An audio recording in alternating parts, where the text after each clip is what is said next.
வணக்கம். சென்னையில் ஆபரண தங்கத்தின் விலை சவரனுக்கு 1040 ரூபாய் உயர்ந்திருக்கிறது. இதனால் முதலீட்டாளர்கள் மற்றும் நகைப்பிரியர்களுக்கு சற்று அதிர்ச்சி தரக்கூடிய செய்தியாக இருக்கிறது.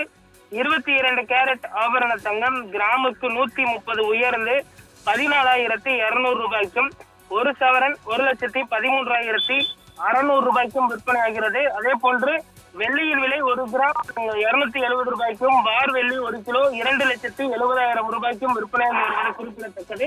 தங்கம் மற்றும் வெள்ளியின் விலையை பொறுத்தவரை தொடர்ந்து ஏற்ற இறக்கங்களை சந்தித்து வருகிறது. நேற்று தங்கத்தின் விலை குறைந்திருந்த நிலையில் தற்பொழுது மீண்டும் விலை உயர்ந்து விற்பனை வருவது குறிப்பிடத்தக்கது. இந்த விலையானது அடுத்து வரக்கூடிய ஒரு சில தினங்களில் நீடிக்கும் என்றும் எதிர்பார்க்கப்படுகிறது. குறிப்பாக 1,10,000 1,20,000 ரூபாய்க்குள் இந்த விலையானது தொடர்ந்து விற்பனையாகி வருவது குறிப்பிடத்தக்கது.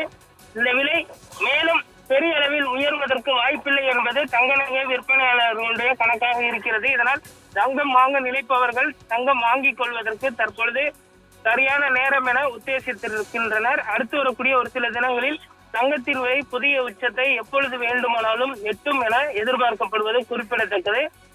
இஸ்ரேல் மற்றும் ஈரான் இடையேயான அந்த போர் அப்பப்போ ஓய்வதும் திரும்ப ஆரம்பிப்பதுமாக இருந்து வருகிறது. இதனால் கச்சா எண்ணெய் மீதுதான் தற்பொழுது பார்த்தோம்னால் பற்றாக்குறை ஏற்பட்டு இருக்கிறது. கச்சா எண்ணெய் மீது முதலீடு செய்வதும் அதிகரித்திருக்கக்கூடிய சூழலில் தங்கத்தின் மீதான முதலீடு என்பது குறைந்திருக்கிறது. இதனால் அனைவருடைய கவனமும் கச்சா எண்ணெய் மீது முதலீடு செய்வதாகத்தான் இருக்கிறது. ஏனென்று சொன்னால் உலக அளவில் பெட்ரோல், டீசல் மற்றும் சிலிண்டர் உள்ளிட்ட 3 பொருட்களுக்குத்தான் அதிக அளவில் தற்பொழுது தட்டுப்பாடு ஏற்பட்டு இருக்கிறது.